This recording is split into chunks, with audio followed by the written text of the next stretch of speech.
5, 4, 1.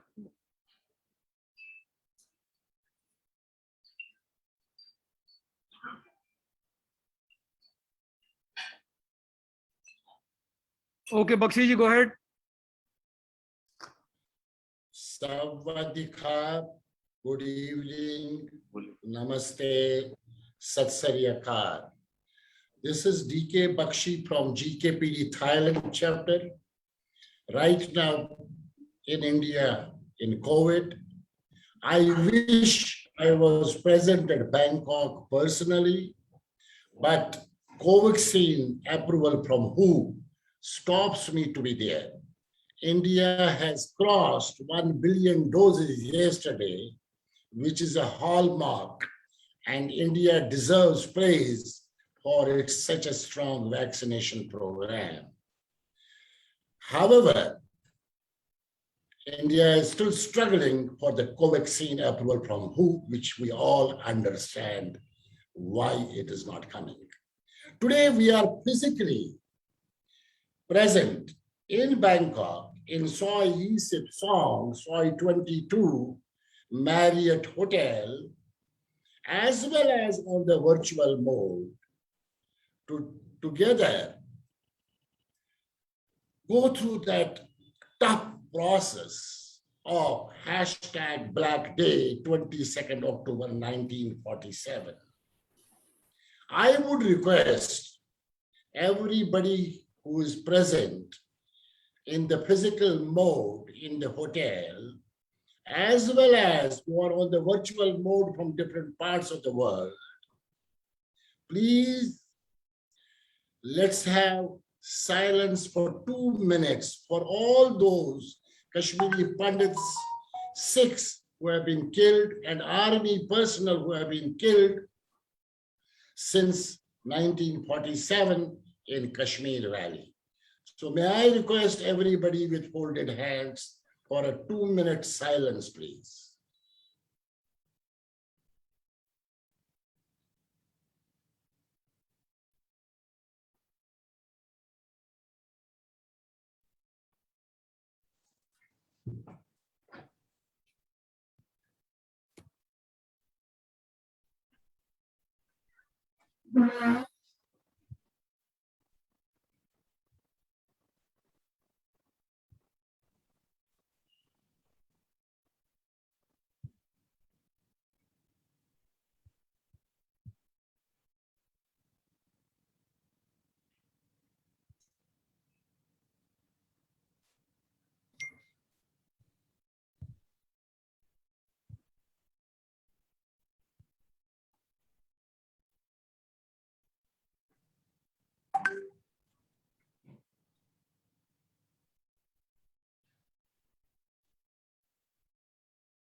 Kapun Mark the Cup, thank you so much.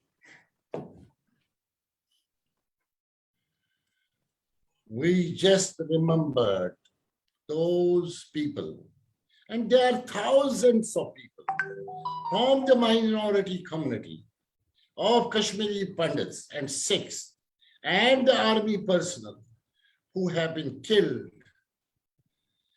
with a proxy war. Ladies and gentlemen, today when we are talking about this Black Day, 22nd October 1947, this is the time when Kabalis across the border took to guns, loot, raid, and entered Baramulla with a mission, Gulmarg, and kept killing minorities on the way to capture Kashmir, which they dreamed, which has not been fulfilled to today, and which will never be fulfilled for Pakistan ever in life, because their intentions were totally bad, and Kabalis kept on massacring Kashmiri Pandits and Sikhs all over from Gulmarg, from Baramulla up to Tangmarg. This is the time when my grandfather was given 20 bullets in his chest by Kabalis from across the border.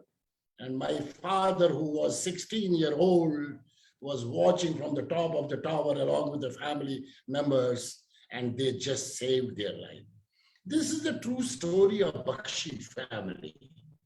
And it is not only Bakshi family's story. Every Kashmiri Pandit, every Sikh has a story to share.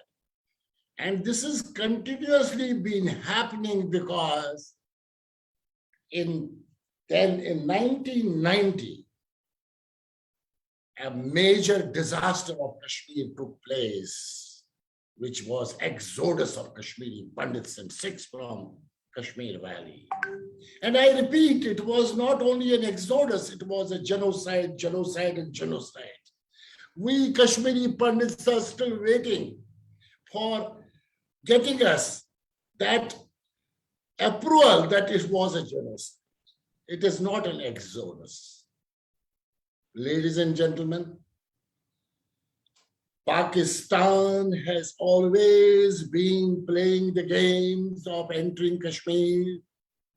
Even today, the present Prime Minister, who actually was a sportsman, turned to be Taliban Khan. Imran Khan is Taliban Khan, who is trying to create havoc even now. Unfortunately, two families in the Kashmir Valley, Muftis and Abdullahs, and they must listen to this, Muftis and Abdullahs are the real culprits of this disaster created by them for the minority community. Remember Taliban Khan, Imran Khan, and Muftis and Abdullahs, Kashmiri Pandits and Sikhs will again go back to the valley one day in safe condition. Ladies and gentlemen, the story of this exodus genocide was not known to people in India and the global world. It's only since 2014, when Prime Minister Modi came to power, this story started unfolding around. And we at Global Kashmiri Pandit Diaspora GKPD have been working as a civil society, talking to the world, to the United Nations, and the people across the world, what this genocide has been.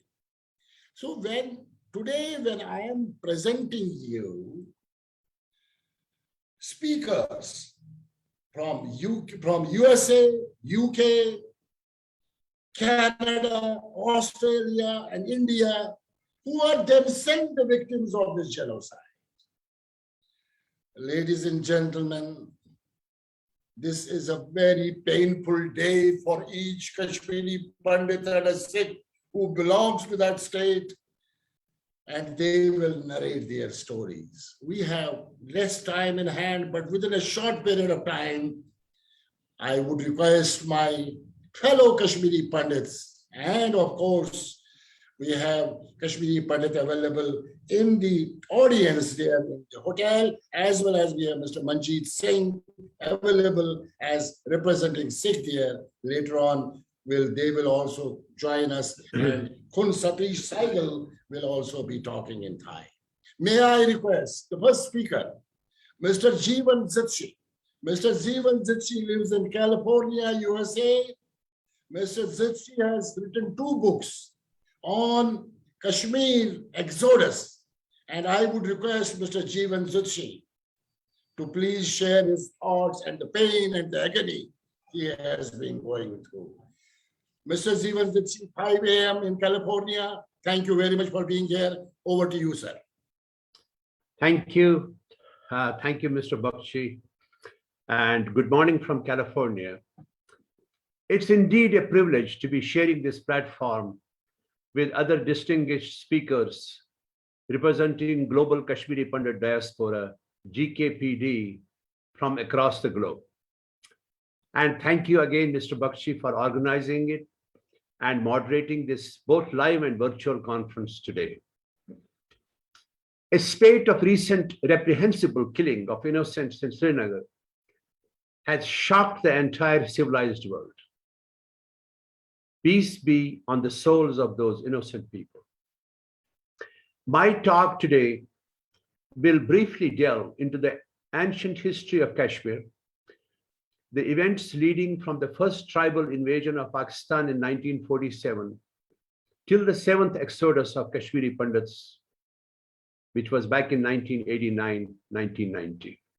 I'm going to read out some excerpts from a chapter on Kashmir, my ancestral home, which can be found in my book, Earth on Trial, Fighting the Visible and Invisible Enemies. This second book was released last year in the month of November. Ancient Kashmir was home to a majority Hindu and Buddhist population for thousands of years and was renowned as a center for Hindu and Buddhist learning. Islamic invaders from Central Asia took control in the 14th century.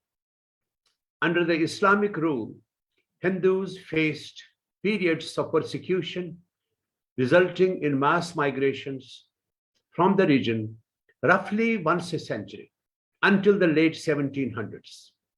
In the early 1800s, Sikh rulers controlled the region, followed by a Hindu dynasty from the mid-1800s through 1947. Regarding the independence movement, some Kashmiris say that Kashmir was always independent, as has very correctly been narrated that this is historically incorrect.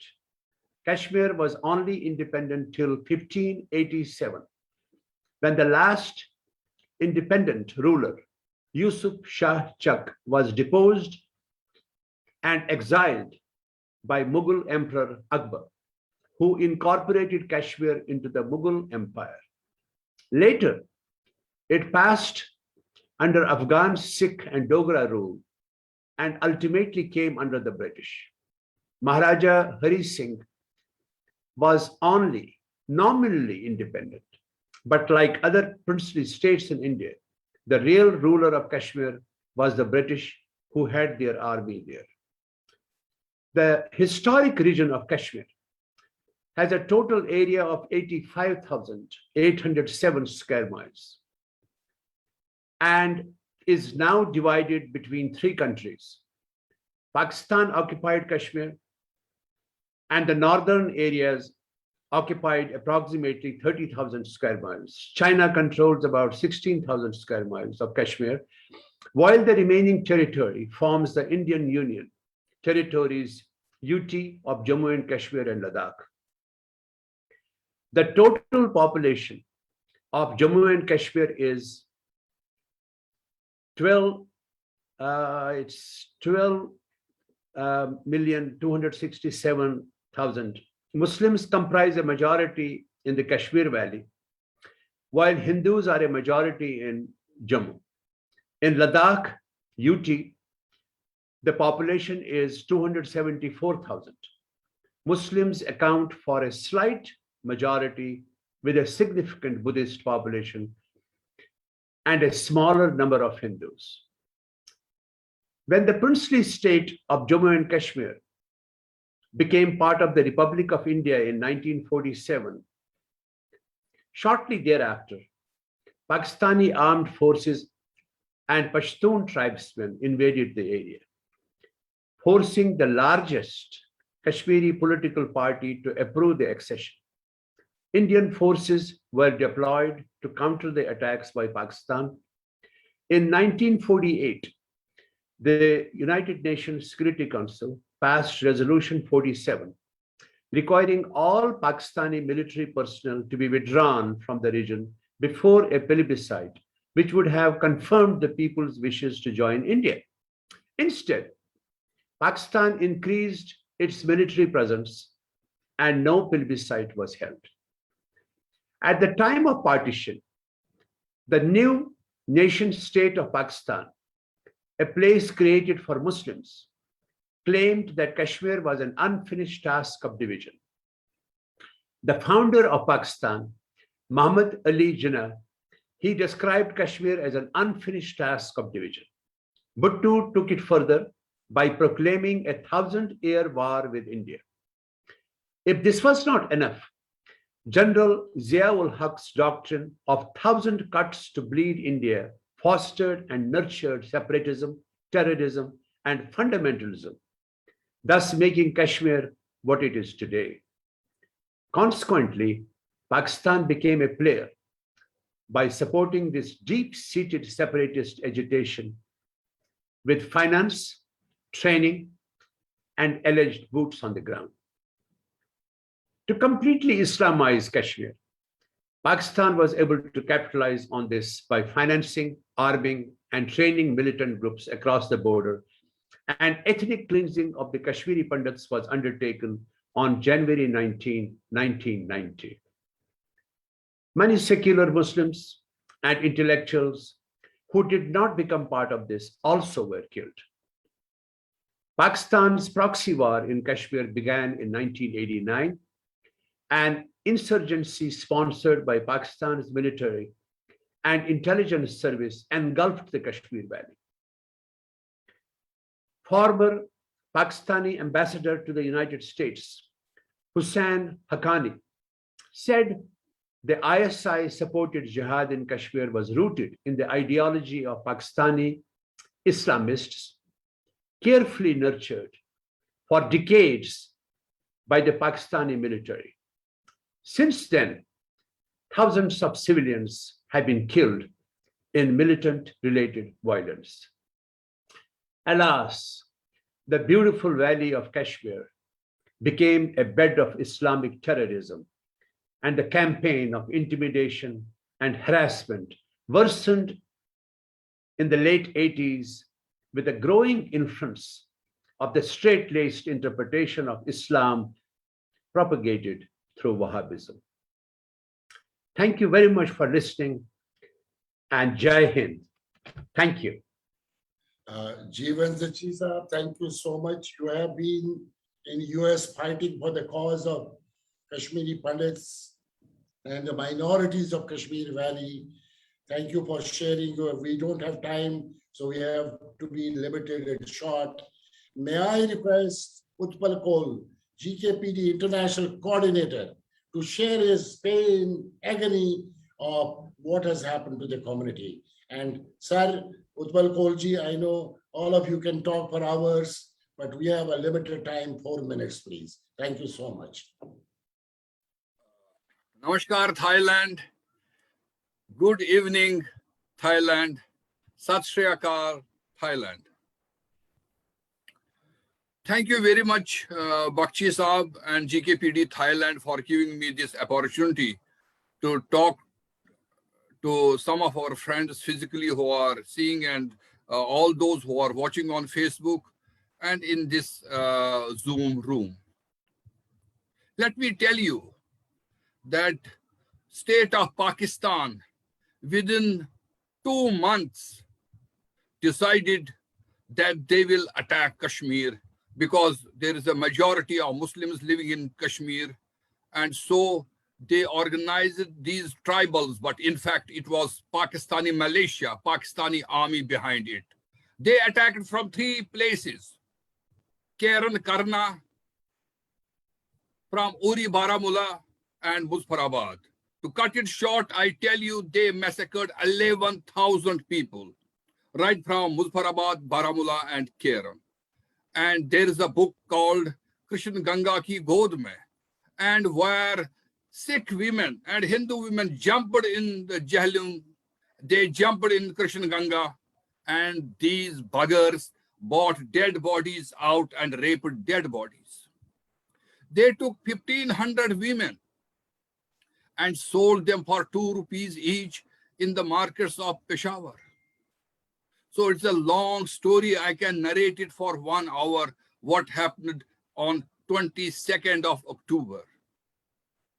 But it may be surprising for all of you when I thank Pakistan. Thank you very much that you attacked, and our brave soldiers defeated you within 2 months. And one of the greatest military operations after World War II was launched by Indian Army when they took big tanks to Zojila Pass.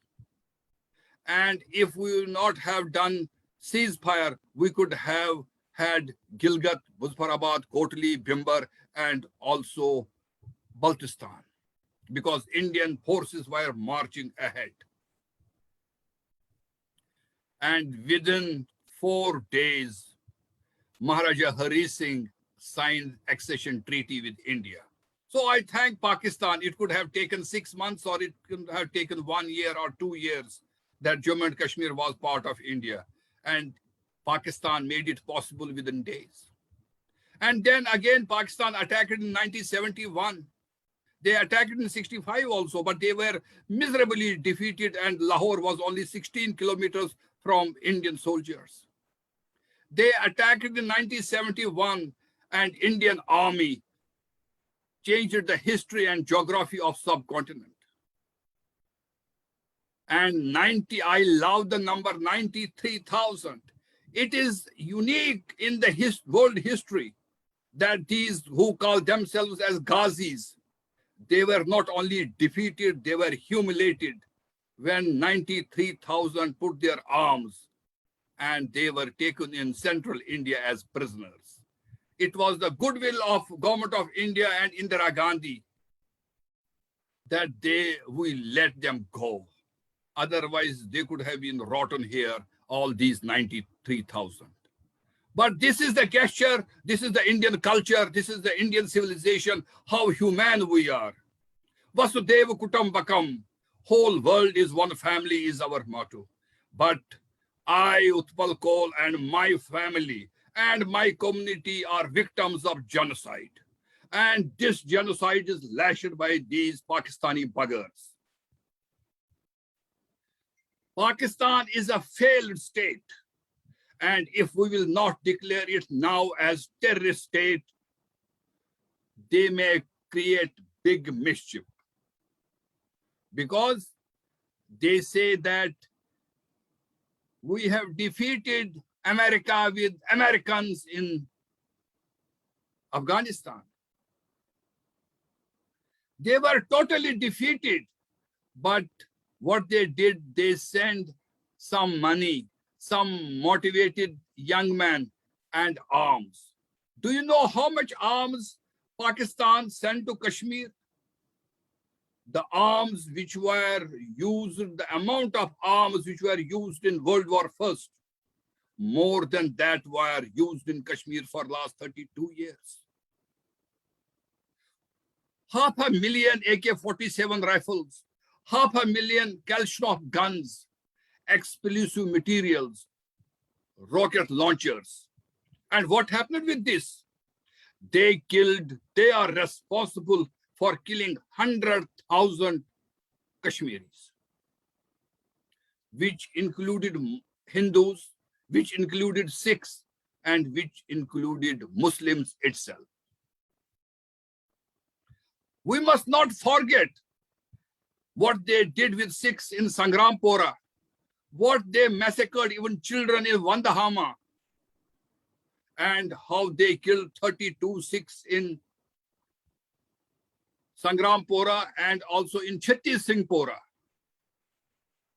And Article 370, abolition of Article 370 and 35A. And it was a great victory for Kashmiris and for all Indians who wanted peace and progress in Kashmir. But it was a big shock for Pakistan because nothing happened. The day Article 370 and 35A was abolished, there was peace and prosperity. And Indian government decided to invest $1 billion in Kashmir. I repeat, $1 billion in Kashmir, and we could have seen 5 million tourists coming. Fruit industry, handicraft industry, and IT industry developing in big way in Kashmir. But Pakistan was not happy with it. Pakistan wanted that they will create a kind of anarchy in Kashmir. There are 1 million Kashmiris. I am also one of them. Hindus, Muslims, Sikhs, Dogras doing their business in the rest of the country in different parts of India. And there were only 300,000 workers, laborers, vendors working for development of Kashmir, working in the tilling the land, working in the road construction, construction of houses, working in the industry, and helping the economy of Kashmir. But Pakistan played such a trick, killing the most gentleman who never left Kashmir, Mr. Amal Bakhalal Bindru, a person who was giving them medicine and helping them. He was killed at the age of 70. Then as such a kind Sikh lady, principal of a school, she was taking privately care of orphan children. Other than the principal of the school, she was taking care of orphan children. She was assassinated and she was only 45. Then they killed a Dogra who was in the same school as teacher. Then they killed a Golgappe wala, a vendor, and a carpenter, a Muslim carpenter from Saharanpur. So they gave message across the spectrum in the society that they killed a Kashmiri Pandit, they killed a Sikh, they killed a Bihari, they killed a Muslim from Saharanpur. But I want to tell the Pakistan, and I want to tell these terrorists, you will be defeated very soon. And we are coming to Kashmir. Now Kashmir, for not only these 3 lakh people, Kashmir is for all Indians. Like for all Kashmiris, India is their motherland, and for all Indians, Kashmir is their motherland. They can live and they can enjoy in Kashmir. So we are going to defeat this Taliban jihadi mentality of Pakistan. Otherwise, Pakistan is definitely going to be in hell, in big mess. Thank you very much. Thank you all for giving me patient hearing. Thank you.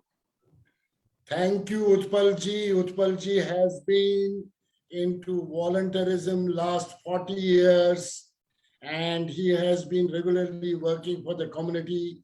And as Kashmiri Pandits, I would like to communicate to the global world, even after this genocide and exodus, we did not take to the guns. We built our future generations like our forefathers. They focused us on education. We also focused on our child education and all our children. And today when you see Kashmiri Pandits around the world, they are great doctors, engineers, business leaders, entrepreneurs, vice chancellors, directors of IIMs, as well as well-known Bollywood actors, sportsmen in any field. Thank you, Utpalji, for your quick deliberation. May I now request Dr. Shephalika Ban Kotwal. She is the GKPD coordinator from England. Please share your thoughts and the pain and the agony. Dr. Shephalika. Thank you, Bakshiji. Good morning, good afternoon to everyone in Thailand. It's great to see you all listening to our story. Now, we have webinars every year on this very sad day, and here we are again. The reason we have these webinars is to share our story, because I firmly believe that there is a lot to learn from our history and what has happened to us for the international community and our fellow citizens of the world like you are in Thailand. Now, as Winston Churchill famously said, those who forget history are condemned to repeat it. So in our case, sadly, that has been the case. Our history has been forgotten. And every so many years, the history of genocide keeps repeating.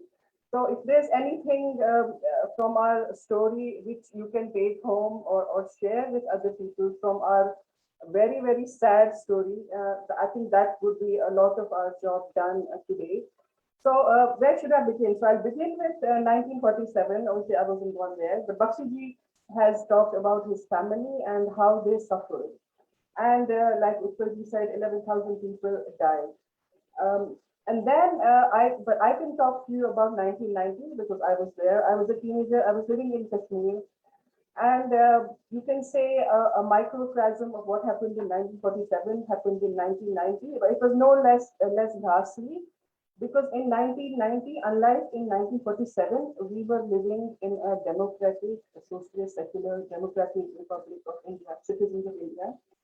And overnight, on 19th January 1990, we were living ordinary lives like most of us are living at the moment, like you all are living, going about in our day-to-day routines. And suddenly, overnight, we were left homeless, and 600 people were killed just on that night, and in total, more than 1,500 people there died, and 4 lakhs of refugees almost overnight. So you can say within a week, lakhs of families got displaced. Now, displaced, we went to our neighboring state, part of our state called Jammu. It's part of the same state, but it's away from Kashmir. And so if I will briefly touch on the night of January 1990, because I consider myself as a witness to that night. I was there. And the more I can share about that night, I feel that I have at least done something. And on that night, I was a teenager. I had just started medical school, and then suddenly I was watching television, and suddenly all the mosques started blaring things like, convert, die, or leave. And then this whole population, because we were a minority there, we were like 8% of the population. And we were scattered in pockets within the city. So, we were surrounded by the majority population, which seemed to work, at least at a superficial level till then. And suddenly all these people, they assembled on the roads, and you can imagine how horrifying that is, that you are alone in your home, not alone, I'm with my parents. And then this whole population descends outside, and they are having slogans like they are going to kill you or murder you. And it was reminiscent of what happened in 1947. And I remember my aunt who was with us, she said, this is exactly what happened then. Suddenly the whole population descends on me, and the next thing is that people are being killed, raped, murdered. So you can imagine the horror I encountered sitting in my home then. The next day we had no option. We just left the state because, a lot of people say, why did you leave? You should have fought. But what do you fight with? We are a very peace-loving citizen. I'm very proud to say that, that we are a very proud, peace-loving citizens of the world. And we have no weapons at home, thankfully, apart from some kitchen knives. And we could not fight this population with kitchen knives. So we had to save our life, and so we left. And you can call that cowardice, but I call it bravery because here we are 32 years later, we're still alive to tell the tale. But sadly, a lot of people died who could not escape, who were maybe living in areas where there was no escape, or they were caught unawares. A lot of people were caught unawares. People just came into their house and killed them. So, how can you fight such a mindset? So we left. There was no option. Some of us went to Jammu, and some of us went abroad. So really, the whole diaspora is spread across the world, and here we are telling our story. Now, I also want to briefly touch on the aftermath of the exodus. As somebody mentioned, I think Bakshiji, that we are a resilient community. No thanks to anyone, but just to how we are brought up. So we focused on education, and I think that was our savior. And we were able to sustain ourselves. Now, the sad bit is that because we were displaced within our country, we did not get refugee status. Because if we had got refugee status then, if we were as aware as we are now, then maybe things might have been slightly better. But we were displaced within the country, so we did get the refugee status, and so we had to really work our way upwards from scratch, from living in slums in very, very deprived areas. In Kashmir, we all had reasonably good average middle class lives with houses and jobs and everything. And now we were on the road. We had no jobs, no houses, no money. So we had literally start from point zero of studying under lamp posts on the streets, and then working our way upward, which thankfully most of us have done, but a lot of people are still in refugee camps in Jammu. If any of you are interested, we can show you the pictures that 32 years later, people are still living in camps. Now, like I said, I will touch a bit on the aftermath of the Exodus, which is really something I'm quite unhappy about because not much work has been done on the aftermath, because a lot of people not just lost their lives, but became victims of things like snake bites and dengue. And some of these illnesses are unheard of because we were living in temperate climates.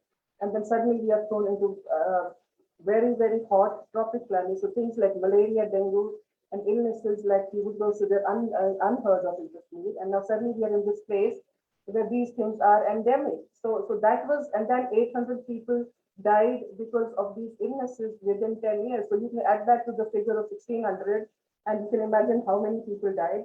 And also lots of psychiatric illnesses. I'm a psychiatrist myself, and I feel really sad that nothing was done. Nothing was done for the psychiatric aftermath of the Exodus.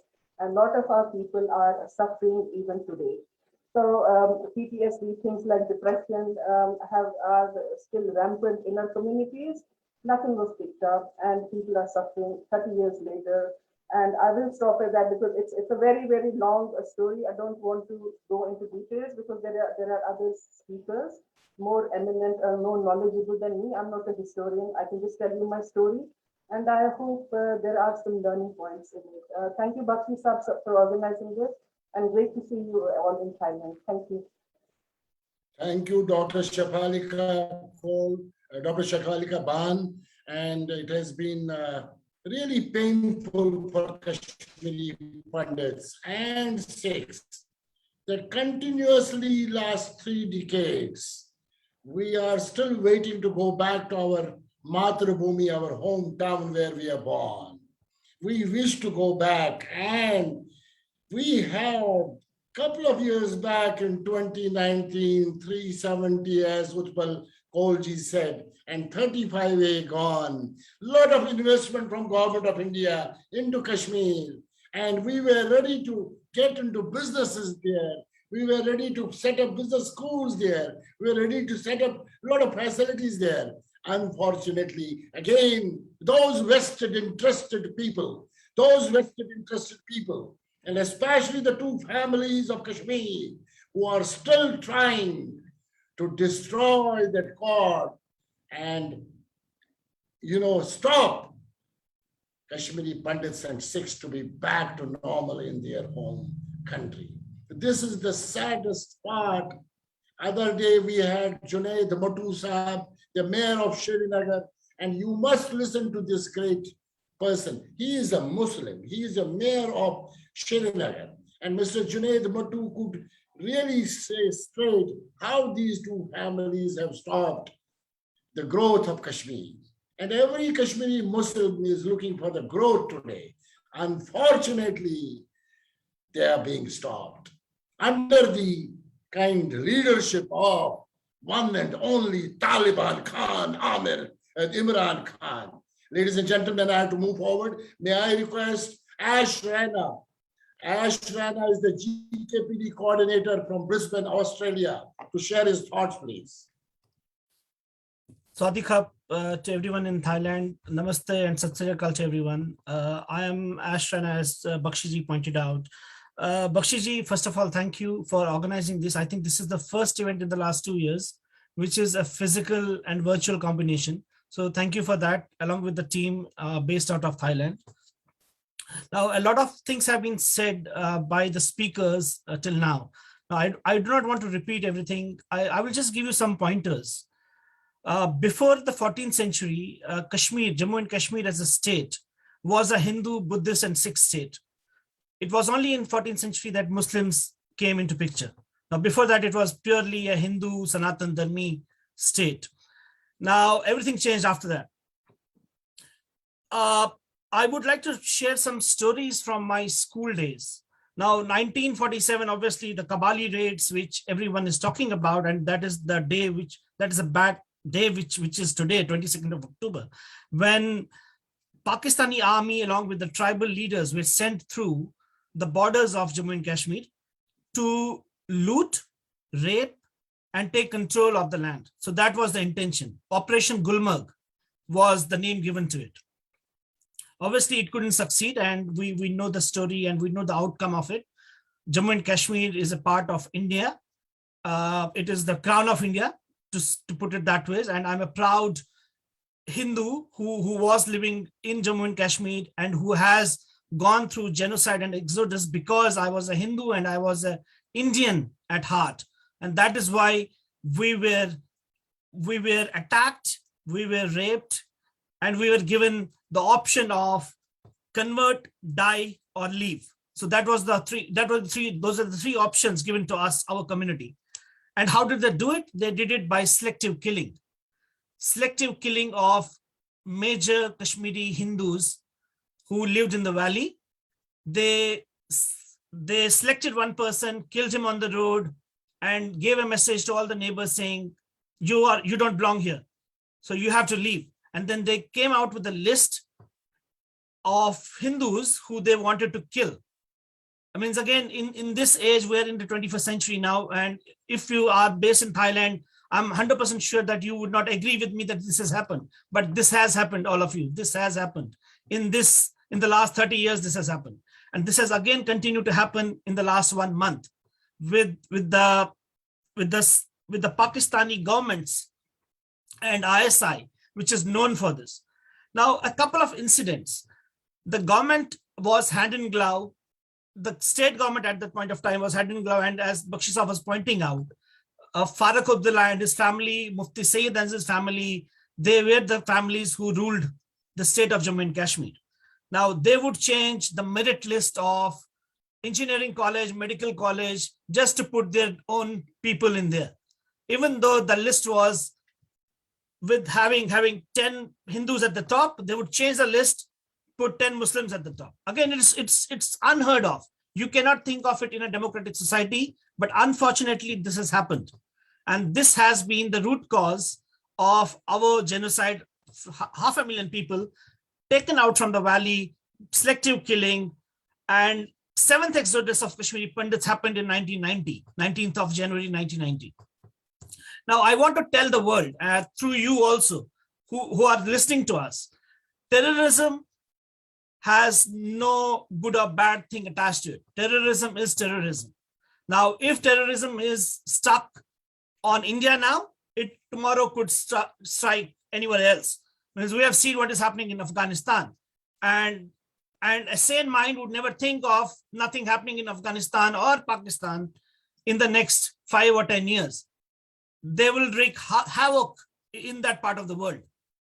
And from one place to the other, they want to have their own Sharia law, which is going to ruin the world. Now, I'm sad, I'm angry, I'm dejected with all this, but I am proud. I'm proud of the roots which I come from the Kashmiri Pandit roots, Kashmiri Hindu roots, which I come from the seat of learning, which was Jammu and Kashmir. I leave it at that so that others can speak too. In the end, I would like to request all of you with folded hands.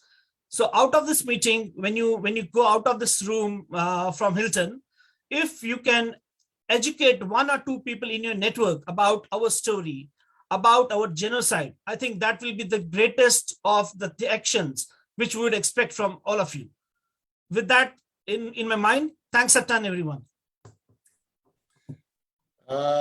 Thank you, Ash Rana, a great volunteer. Ladies and gentlemen, all those speakers who are right now speaking on behalf of GKPD, they're great professionals. They're great professionals around the world, and they've made an impact in the professional capability only because of education. At the same time, they are the volunteers of Global Kashmiri Pandit Diaspora, which is around the world and spreading the message of our genocide. May I now go to Vidya Bhushan Dar, and the Kashmiri Pandit, who is the chapter head for Canada, Toronto. He comes from Toronto. Vidya Bhushan Dar, please go ahead.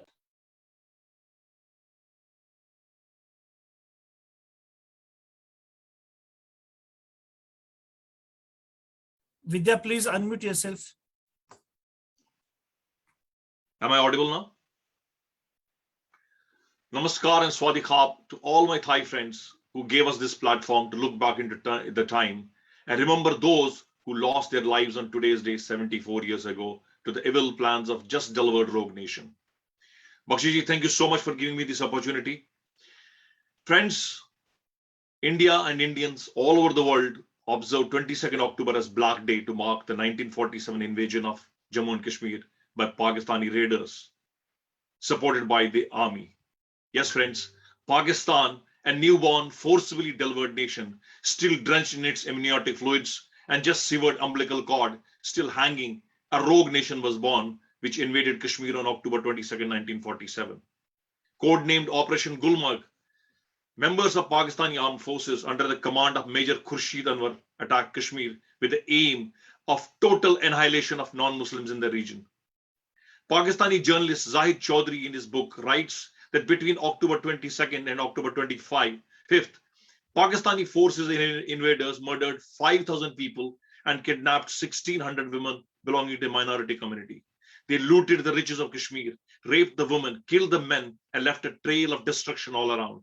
According to an estimate, 35,000 Kashmiri Hindus and Sikhs were killed by Pakistani soldiers and tribals under their command. Kashmiris of all faith resisted this invasion. Many fought and died, including 19-year-old Maqbool Sherwani, whose courage was unparalleled. Friends, Raiders in Kashmir, a book written by retired Pakistani Army Major General Muhammad Akbar Khan, who took over the reins of this war from Major Khurshid Anwar, documents Pakistan's hand behind the aggression, as he clearly states in his book that Pakistan played the role of an aggressor. We are living in the 21st century. In present day, globally connected world, it's a battle of narrative. For a very long time, mainstream Indian regime has not seen the need to play its narrative the correct way. Or probably it was part of the cancel culture and whitewash history topped with appeasement policy to speak the truth of naming and shaming the villains of peace. The villains of the peace were, of course, the Pakistani leadership and the Pakistani deep state. The story of Pakistan's inhuman activities started from this date. Baramulla, for example, a rich provincial capital. General Akbar Khan in his book talks about how a population of 11,000 people, 11,000 innocent souls was reduced to 3,000 in a 48-hour spree. The casualties were mainly Hindus and Sikhs. And gentlemen, ladies and gentlemen, rape was used as a war tool. Friends, tens of thousands of civilians lost their lives in this 15-month-long war, but it sowed seeds for the next war in 1965, followed by a war in 1971, where the Pakistani forces sharpened their war tool further, rape of hundreds of thousands of Bangladeshi women. The period between 1989 to today's 2021, 32 years of proxy war, 1999 Kargil war, and hundreds of cross-border infiltration, terror attacks, civilian bombings, and numerous hijackings. Pakistan still occupies the part of pristine land of Kashmir. The atrocities in Pakistan-occupied Kashmir continue. The proxy war in India still continues. That Pak stooges are again recreating the happenings of 1990, where another genocide was inflicted on the original Aborigines of Kashmiri, the Kashmiri Pandits. Invasion by Pakistan in Kashmir was one of the first ethnic cleansing carried out by Pakistan. They did it again in 1971 in Bangladesh. They're doing it on Balochis. They're doing it on minorities, reducing them to non-existence over a period of time. They are now doing it again in Afghanistan. As we remember the brave Kashmiris who lost their lives to Pakistani support of terrorism, the world must stop Pakistan from committing any more genocide. When is the world order and the United Nations taking cognizance of what Pakistan has been doing from the day it was created? It is a known fact that Pakistan has become the terror factory of the world. Any terror event anywhere in the world has direct or indirect connections with Pakistan. World at large should remember where the world's most wanted terrorist, Osama bin Laden, was found. The Financial Action Task Force has maintained Pakistan on its grey list once again. And all I can say is that shame on FATF. What is stopping them from putting this rogue nation on the blacklist and superpowers to declare it a rogue nation? Enough innocent blood has spilled time and again. But this monster is still playing its games. At best, the perpetrators of the continuous genocide of Kashmiri Hindus, a bane of India. Ladies and gentlemen, the eminent speakers on this panel spoke about 7 exoduses. Currently, the 8th exodus is happening. Kashmiri Hindus are being killed. Hindus from other regions are being killed. Sikhs are being killed. This platform should take our voice to the United Nations and make Pakistan pay for its support to terrorism. I close my eyes and pay homage to those innocent souls who lost their lives on this fateful day. Jai Hind, Vande Mataram. Thank you very much. You can see the agony and pain of all these speakers who have been the victims of this genocide.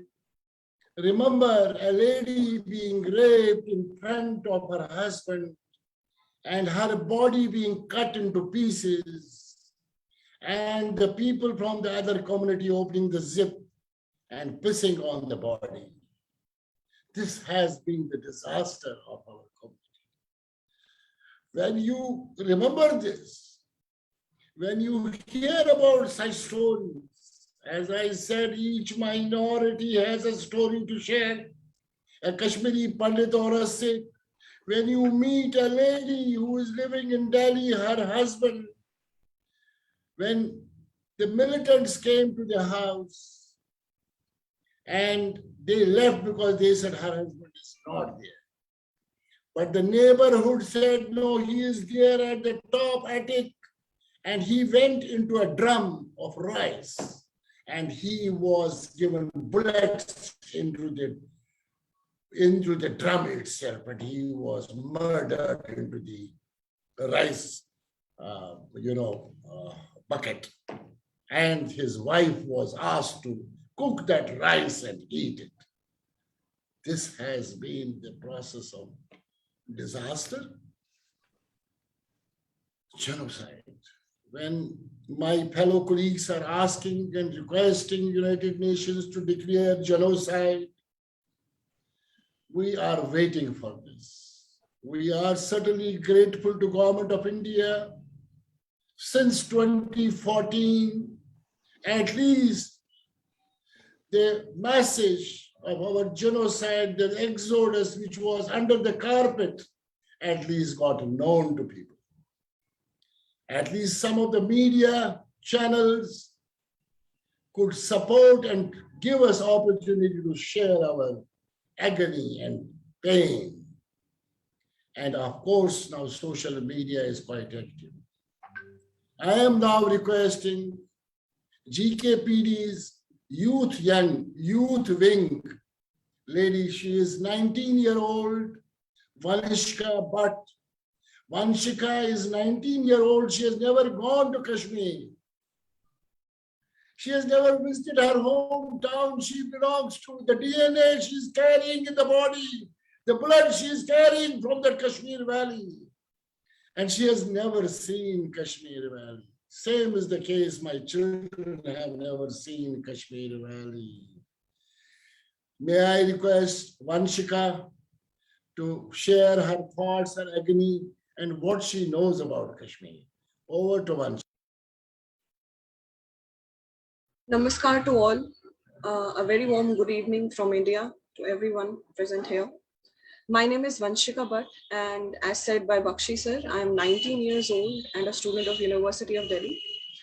I was born in Jammu but brought up by my parents in Ghaziabad, Uttar Pradesh. So basically I was born after Exodus, and it's a very unfortunate thing for me that I haven't been to my homeland, my Kashmir yet. I personally haven't experienced or seen the migration and ethnic cleansing of our community way back in 90s, but I have heard about the same from my parents, my grandparents, and other elderly family members who have been the witnesses of the tragic time period. It gives me immense pain and fills me up with tears and sorrow while saying that things haven't changed yet in the valley. Things are the same. Decades and decades have passed away, but the actual residents of the valley, the Kashmiri Pandits, the Hindus, are still living outside their homeland with this sorrow as well as a fear of not being able to return safely and respectfully to their homeland and live there like before. I haven't been to Kashmir, but that doesn't mean that I'm not connected to it. Maybe not physically, but emotionally, I'm totally hitched up with my homeland. I still remember my father saying that how he used to get terrified when he was very young, when in jeeps with AK-47 and other ammunitions with them, those vicious terrorists would roam around outside with mics in their hands and shouting that "Redu Gali ya Salim," which means convert, die, or leave. I also remember my grandmother telling me that while migrating from the valley during those tense days, how she used to not wear her bindi in order to not come in target just for being a Kashmiri Pandit woman. I mean, there are tons of such horrifying incidents which have happened to lakhs of Kashmiri Pandits. And me being a young Kashmiri Pandit, it gives me chills down my spine. If I, who hasn't been to Kashmir yet, feels and thinks that, yes, one day we will live in our homeland safely and securely, then I think every single Kashmiri Pandit should feel and think the same way. The fire of returning back to Kashmir should always and always be alive in our hearts, no matter what we are doing right now or in which part of the world we are settled now. I believe it is our generation and the coming generations who have this responsibility to keep this agenda as well as this passionate fire for our community and the perseverance of its rich heritage and culture alive. And this thought of mine, this very thought of mine, always, every day motivates me to be there in my Kashmir. Thank you so much for listening me.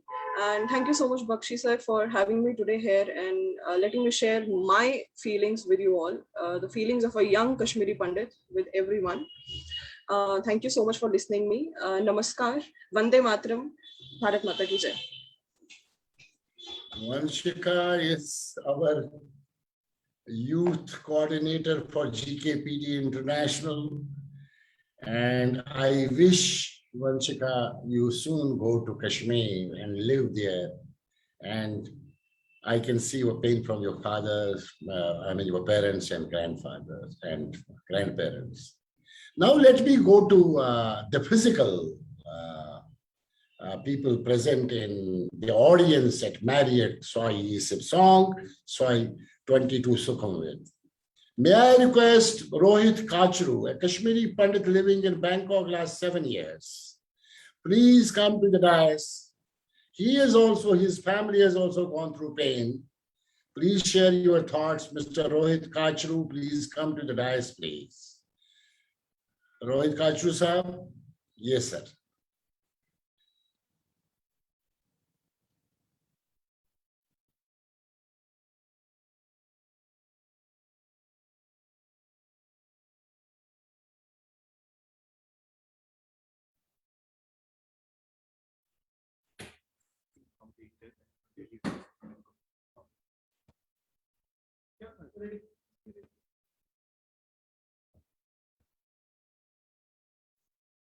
Thank you, Bakshiji, for the introduction. Namaskar, Swadikab. Good evening, Sat Sri Akal to everyone. Good afternoon to people in Europe. Good morning to people in America. My name is Rohit Kachru. I am a Kashmiri Pandit. I and my family have lived in Bangkok for the last 8 years. I'm happy to have been provided with an opportunity to share my experiences in Kashmir. We have spent our childhood in Kashmir, one of the most naturally beautiful places on earth. Kashmir was our home, our world, our life, and our everything. Coming from a middle-class family back then, Kashmir was the only place we knew. Except traveling to Jammu once in a while, Kashmir was my significant world for 18 years of my life. Certainly much longer for my parents and family. And suddenly, everything changed in the year 1990. Our happy existence, peace of mind was taken away, not only for me, but for my family and for my community. We were attacked, we were threatened, we were forced to flee leaving everything behind. What was built in generations was lost perhaps in a single day when many of us decided to move to safer places in the country. Did we have a choice? No, we did not. A non-violent, highly educated community against radical Islamists, militants, and terrorists, it was a difficult balance for us. The period in time is engraved in our memory. The fear, the threatening messages, the killing of so many well-known Hindu personalities, the hurt and the sufferings. Basically, it was a genocide which was stage managed from across the border. Who doesn't know the events of 19 January 1990? On that day, mosques issued declarations that the Kashmiri Pandits were kafirs and that the males had the option to leave Kashmir, convert to Islam, or be killed. Those who chose to move out were told to leave their women behind. Well laid out plans and instructions were given to identify Pandit homes so that they could be systematically targeted or converted to Islam. My memory of those days, and in particular 19th January, is so vivid and frightening that for the next 30 years, I have never ever gone back to my birthplace. And this story is not mine alone. There are many thousands who share the same story. Fast forward to the current times, it's only since the BJP government and Modi ji came to power, and especially since year 2019, when the draconian Article 370 and 350 were abolished, that many of us got the confidence and hope that Kashmiri Pandits might be able to go back, at least sometime in our lifetime.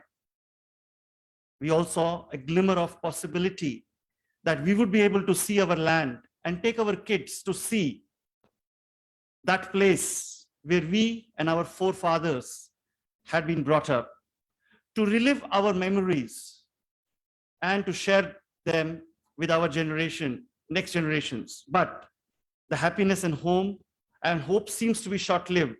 When we see the developments in the last few months, the anti-national elements have once again decided to wreak havoc on the minuscule minorities. The pain, the fear, the hurt has returned. Our heart and mind has grown bolder than before, yet the threat of life and security is a serious concern that will still haunt us back to the horrific events in 1990, the wounds of which are still fresh in our minds. Can we not go back to our peaceful living in our own state, in our own country, with a government which is supporting rehabilitation of Pandits in Kashmir? We ask everyone, and especially those in power and in policy making, who can influence or decide in order to make a difference. If we do not go back today, then when? We have already lost a lot of time and many things associated. We have faced immense pain and suffering that is hard to describe. And it's very difficult to express the same in words. Now is the time for quicker actions and faster sustainable results for Kashmiri Pandits. I really look forward to everyone's help and support in this serious situation. Thank you so much for your attention. Vande Mataram, Bharat Mata Ki Jai. Thank you so much, Rohit Kachruji, to share your pain as a Kashmiri Pandit. Now I'll go to another important community of minorities in Kashmir.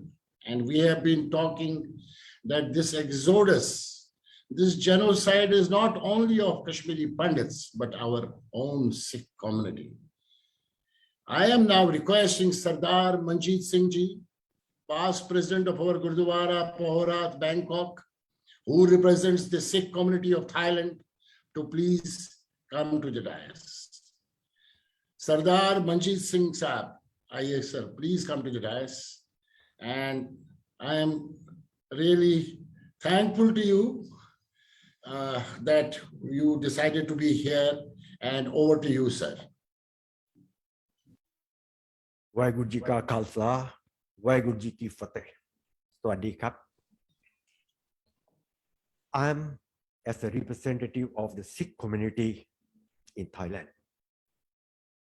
After hearing all of the speakers, I come to the very conclusion that our Guruji, the ninth Guru of the Sikh, had decided rightly to protect the Kashmiri Pandits, because our Guruji never ever asked us to betray the truth.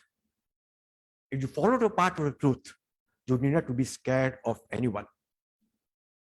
If, as you told, the Pakistanis are sponsoring all this terrorism, I have heard a number of times. My father has been telling me about the agony and distress during the partition. I just understand how dreadful, how treacherous it was that.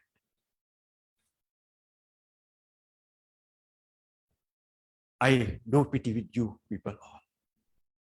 And as a Sikh community, I pledge to be with you always.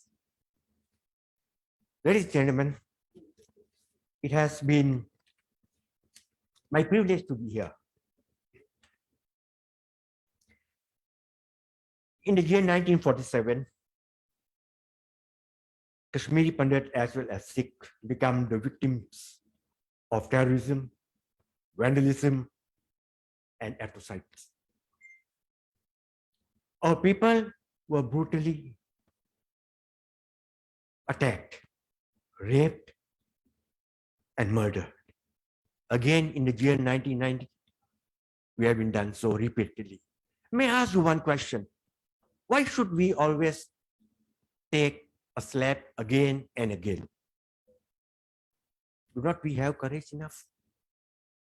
I have been taught during my days that a coward died many times before his death. So need not be a coward. I know that they are not fighting face to face, because had they been fighting face to face, they would have been defeated long time back. But remember one fact also, they have just got a booster. What booster? The Taliban. The victory of Afghanistan by Taliban is give a booster to Imran Khan. What do you say, Taliban Khan? Be careful, he got a booster. And they are energetic now, and they will try the level best to put us to subdue us. And this was just a simple example that they are doing. Our principal has been killed, a Sikh principal. I do pity with them. I do pity with her, a bereaved family. And as I have been told that she run an orphan also. How can they be so inhuman? My Guruji asked me always to be human before you realize to being a Sikh. Before being a Sikh, be a human first. I stand by you, all the Kashmiri Pandit. I stand by all the Sikh family and all other minorities. And I am really, really very sorry for the bereaved family. Thank you very much. Waheguru Ji Ka Khalsa, Waheguru Ji Ki Fateh. One day, Mataram. Waheguru Ji Ka Khalsa, Waheguru Ji Ki Fateh. Khapun Maak na khap, khun manjit na khap, khapun khap. Ladies and gentlemen, this pain and agony shared by speakers already, whether Kashmiri Pandit or Sikh, the minorities of Kashmir, still living in exile in the country, as well as in the global world at various places, focusing on building the future generation. You could see Vanishka Bhatt. This youth will take this forward. We have short life now, another 20, 25 years, but we will, and we will go back to our hometown. That is what Prutpal Kaulji always says. Hum aa rahe hain, we are coming back to Kashmir Valley. Ladies and gentlemen, with us, we have someone who is a very respected gentleman, a man of excellence. I have personally worked with him as Secretary General of India Thai Business Association. Kun Satish Saigal, the President of India Thai Business Association. And when we worked together for near about 10 to 12 years, he has been driving it very strongly, and he has been a great Indian. And I would request Kun Satish Saigal to please share his thoughts. And Mr. Satish Saigal is going to be speaking in Thai. 60 years in Thailand, and he has been the advisor to almost 6 commerce and industry ministers of Kingdom of Thailand. Satish Saigal ji, please take the podium, and over to you for next. You asked me, give me more time. I will give you at least 6 minutes time to speak in Pasa Thai. So DKG, before Satishji comes on the stage, Yes. we have Dr. Kiran Bedi with us on the Zoom. So you might want to. She's on the Zoom. Oh, she's already here. Yes, she is. Yeah. Namaskar, Kiran Bedi ji. Namaste. Her Excellency Dr. Kiran Bedi, welcome to this evening. It is the first time physical and digital mode. We are celebrating, rather we are focusing on our hashtag Black Day, 22nd October 1947, when the genocide of Kashmiri Pandits and Sikh community started. So Kun Satish Saigal, then can we have you, Kun Satish Saigal, can we have Dr. Bedi first, and then we can have Kun Satish Saigal? You will stay here? Okay. Okay, Dr. Bedi is, I need not introduce Dr. Bedi because she is well known around the world. Kun Satish Saigal, please come on the dais, please. Kun Satish Saigal not up? As I said, he is the only Indian in Thailand who has been the advisor to ministers of commerce and industries, 6 ministers of commerce and industry. He is the Indian who actually distributed 1 million pictures of our great king of Thailand around the country. Kun Satish Saigal, as president of India Thai Business Association, has been taking up issues of India and Thailand together. And I had the honor of working with him as a Secretary General for near about 10 to 12 years' time. Kun Satish Saigal, over to you, and you are going to be speaking in Pasa Thai. And go ahead, sir. DK, I thought Shri Kiran Bedi was going, since she's online at the moment. I can wait. I'd love to hear Shri Kiran Bedi. She visited Thailand a few years ago, and I feel a privilege to hear her. I am a great admirer of Shri Kiran Bedi, so I'd very much like, may I suggest that we listen to Shri Kiran Bedi before I present my views?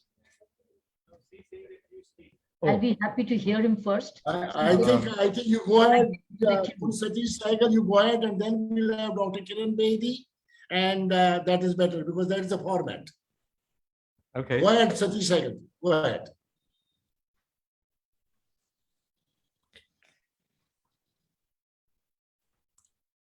Ladies and gentlemen, before I try and sum up what has been deliberated this evening, I'd like to first of all thank my very dear friend DK Bakshi,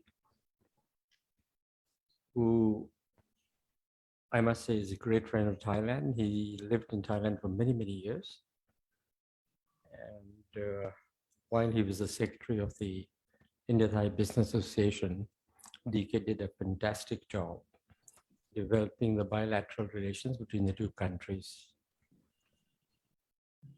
On that note, with the permission of all my friends overseas and those that are present here this evening, may I make my presentation in Thai. Before I start with my presentation, may I tell you a little bit about the Indians in Thailand.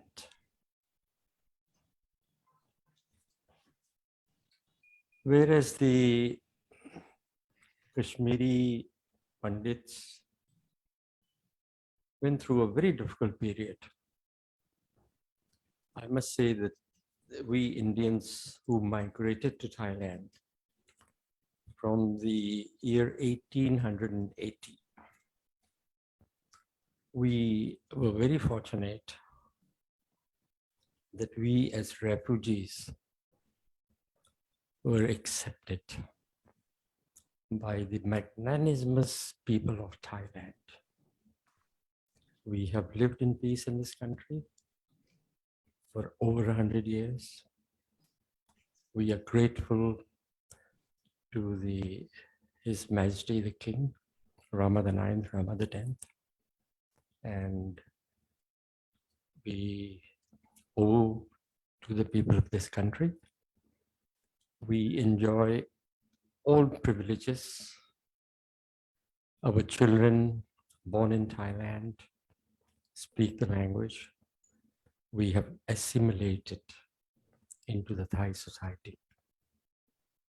We thank the Thai people. We thank the Thai government, and we are grateful indeed to the royalty of Thailand. ท่านผู้มีเกียรติที่รักและเคารพครับก็ผมมีความรู้สึกเศร้า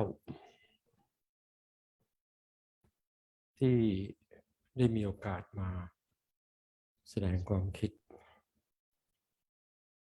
เกี่ยวกับพ่อแม่พี่น้องชาวแคชเมียร์เขาใช้คำว่าบัณฑิต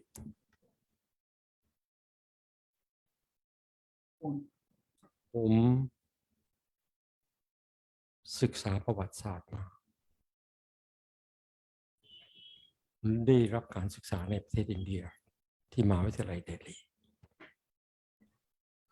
และช่วงที่เป็นนักศึกษาที่มหาวิทยาลัยเดลีก็ได้มีโอกาสศึกษาประวัติศาสตร์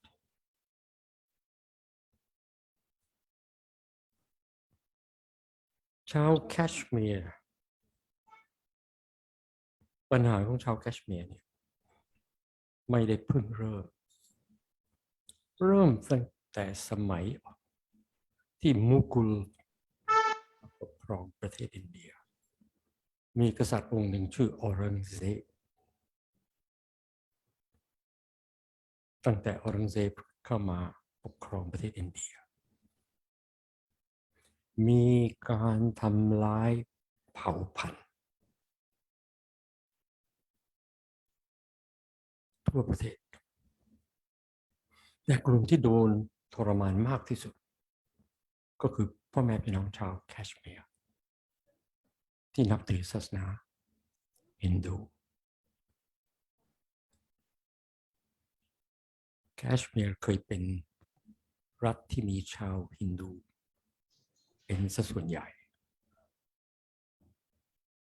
แต่ได้มีการบังคับให้เปลี่ยนศาสนาจนกระทั่งวันนี้มีแค่ประมาณ3% ของประชากรในรัฐแคชเมียร์กันยามูที่นับถือศาสนาฮินดูแต่สิ่งที่ผมอยากจะชี้แจง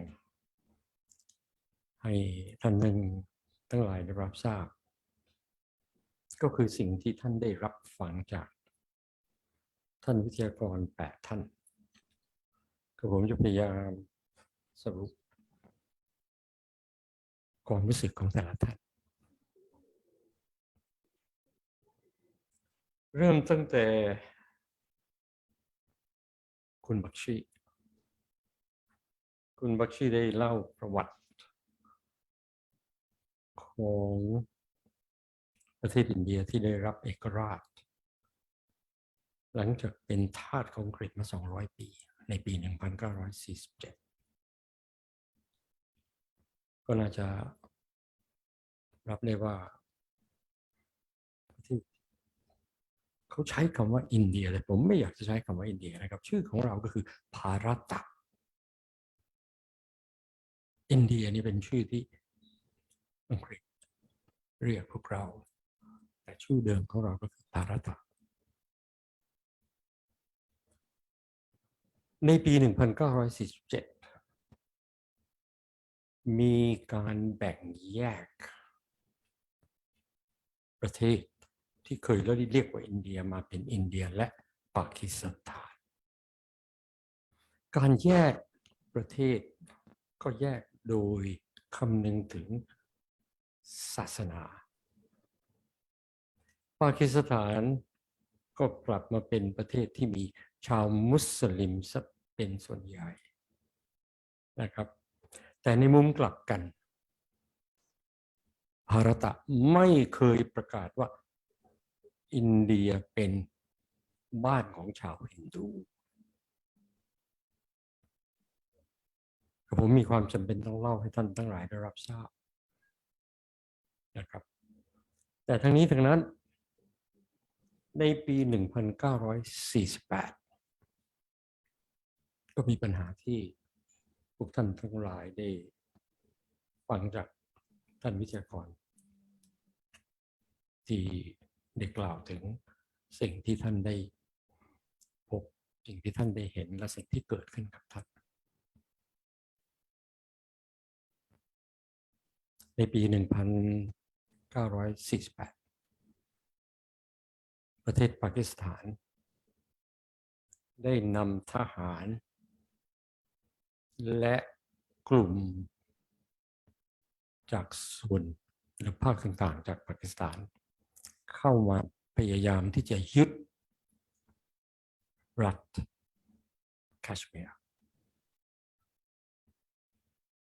ในปี 1948 สหประชาชาติเข้ามาไกล่เกลี่ยเริ่มจากให้มีการ ceasefire ให้หยุดนะครับก็ปรากฏว่ามี ceasefire เกิดขึ้นโดยที่ตั้งแต่ปี 1948 ปากีสถานไม่เคยยอมรับว่าจัมมูแอนด์แคชเมียร์เนี่ยเป็นส่วนหนึ่งของอินเดียเป็นปัญหาที่มีมาตลอดจนกระทั่งทุกวันนี้นายกรัฐมนตรีแต่ละท่านของปากีสถานเนี่ยมองอินเดียเป็นศัตรูมาตลอดและทำทุกขนวิธีทางที่จะส่งผู้ก่อการร้ายในทุกรูปแบบเข้าไป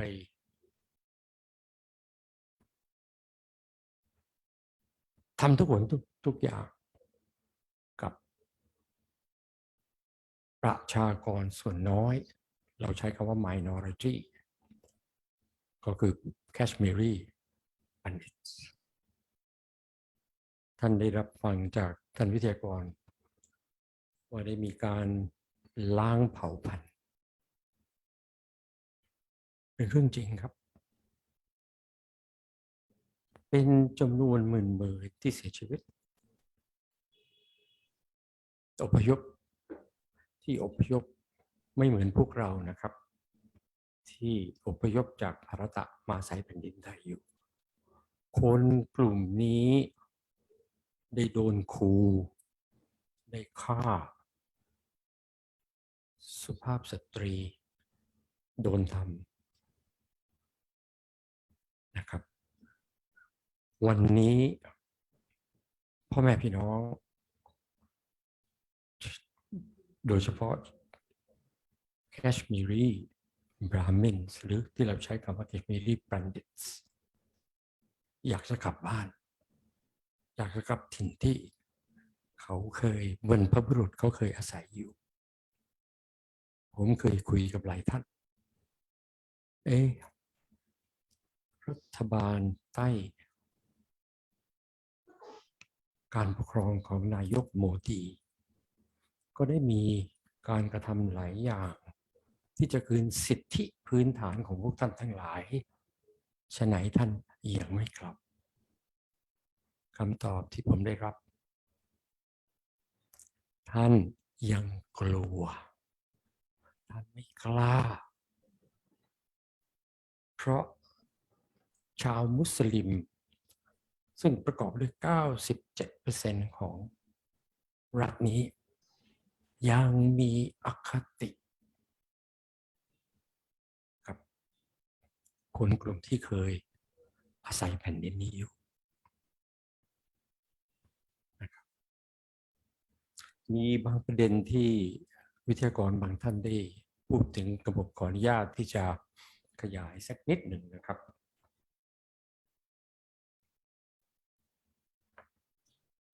ท่านบอกว่ามีการฆ่าในปี 1990 จริงๆการฆ่าเนี่ยมันไม่ใช่เพิ่งเกิดขึ้นในปี 1990 นะครับมีมาตลอดตั้งแต่ปี 1948 แต่ช่วงปี 1990 เนี่ยเป็นช่วงที่เขาใช้คำว่า mass exodus โดนบังคับโดนขู่โดนฆ่าจนกระทั่งคนกลุ่มนี้ไม่มีทางเลือกทิ้งบ้านทิ้งเมืองภายใน 24 ชั่วโมงท่านไม่สามารถเอาอะไรทั้งสิ้นเนี่ยขึ้นรถที่ไหนได้ท่านก็ไปขึ้นรถไฟท่านก็ไปบางคนนี่เดินเป็นร้อยกิโลก็จะหาพาหนะที่อพยพนะครับเป็นเรื่องที่น่าเศร้านะครับ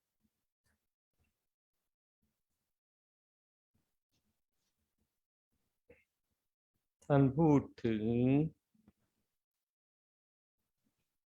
เผ่าต่างๆนะฮะก็มีพวก Brahmins เราใช้คำว่า minority ก็คือกลุ่มน้อยมี Brahmins มี Sikh มี Dogra กลุ่มที่เราใช้คำว่ามี Buddhist แถวละดากนี่ Buddhist ทั้งนั้นเลยนะครับเคยอาศัยแผ่นดินนี้อยู่แต่โดนบีบโดนบังคับโดนขู่โดนเข็นจนกระทั่งไม่มีทางเลือกวันนี้คนกลุ่มนี้กระจายอยู่ทั่วโลกไม่ได้เต็มใจไปที่ไหนเลยนะครับไม่มีทางเลือกเป็นกลุ่มที่น่าสงสารก็ผมถามอยู่ตลอดและสหประชาชาติแชมเปี้ยนของ democracy freedom of the right to live ท่านหายไปไหนซีเรียมีปัญหาท่านร้องท่านพูดแต่สำหรับแคชมีรีพันดิตเนี่ยนอกจากท่านจัดเรื่องซีสไฟร์เนี่ยท่านไม่เห็นเคยทำอะไรนะครับผมอยากจะขอบคุณรัฐบาลท่านโมดีท่านนำปัญหานี้มาให้ประชาชนทั่วโลกได้รับทราบว่าคนกลุ่มหนึ่งที่เคยอยู่ในรัฐแคชเมียร์รัฐจัมมูแอนด์แคชเมียร์เนี่ยวันนี้อยากจะกลับบ้าน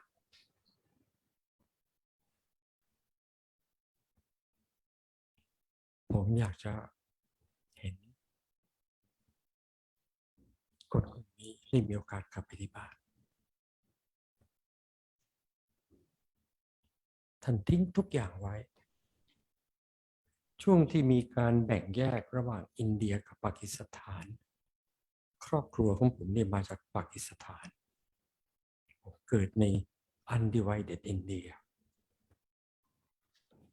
เหมือนกันครับพวกเรา ช่วงนั้นอพยพแต่ครอบครัวของผมอพยพจากอินเดียมาประเทศไทยนะครับแต่ญาติพี่น้องของผมจำนวนไม่น้อยอพยพจากอินเดียไปที่อพยพจากปากีสถานไปประเทศอินเดียแต่รัฐบาลอินเดียได้มี compensation package ท่านทิ้งบ้านอยู่ที่ปากีสถานพอท่านอพยพมาที่อินเดียรัฐบาลก็ชดเชยหาที่ให้ท่านอยู่ช่วงแรกก็มี refugee camp นะครับในแคชเมียร์ก็มีปัญหาแบบเดียวกันรัฐบาลพอเห็นว่ามีการทรมานมีการข่มขู่ก็มีพวก refugee camps เกิดขึ้นแต่ชีวิตใน refugee camp เนี่ยเป็นชีวิตที่น่าสงสารคนส่วนใหญ่ก็เลือกที่จะไม่อยู่ใน refugee camp เดินทางออกไปแต่ละจังหวัดในประเทศอินเดียนะครับ คุณสติชนะครับथोड़ा सा just another ประวัติ 1 ศาสตร์ไม่เคยจารึกความเป็นจริงโดยเฉพาะสื่อตะวันตกท่านไม่เคยพูดถึงสภาพของ Kashmiri Brahmins นะครับพอถามถึงท่านก็บอกว่าท่านเป็นกลางแต่ท่านกลางท่านจะซ้ายมากกว่าหรือขวามากกว่าแต่ท่านไม่เป็นกลางพอทางคุณบักชีแจ้งให้ผมทราบว่าท่านกำลังจัดเสวนาแล้วถามผมว่าผมพร้อมไหมผมบอกท่านทันทีว่าผมเองเนี่ยเคยสมัยที่ผมเป็นนักศึกษาอยู่ที่ประเทศอินเดียได้เห็นความเจ็บปวดของ Kashmiri Brahmins ผมอยากจะมีส่วนในการกระจายความรู้ความจริงให้กับโลกนี้ได้ทราบว่าคนกลุ่มนี้ได้ทรมานได้มีความทุกข์แล้ววันนี้ Kashmiri Brahmins อยากจะกลับไปถิ่นที่อยู่ของเขาผมหวังว่าสักวันนี้ในช่วงไม่ช้าคนกลุ่มนี้ที่โดนทุกข์โดนทรมานเสียญาติพี่น้องเป็นจำนวนหลายหมื่นจะมีโอกาสที่กลับไปถิ่นที่ของเขาสวัสดีครับขอบคุณมากนะครับคุณสติชไซเกิลนะครับ you have always been a great spokesman for our Indian and Thai community in Thailand, and you will require a lot of time to speak, I know, but with the time, you could at least finish well in time. Ladies and gentlemen, now we have with us one of the most respected personalities of our country, of India, known as Her Excellency Dr. Kiran Bedi. She is known as one of the most trusted persons in the country. Couple of times there has been nomination in the country to nominate the most trusted personalities of India. And ladies and gentlemen, all the 3 times, whenever this was done in the country, her name was always there among top 3. And I wish to tell you who are the other 2. Other 2 is our great President of India, Dr. Abdul Kalam, and Infosys Chairman, Mr. Narayan Murthy. And Dr. Bedi has been consistently known as the most trusted personalities of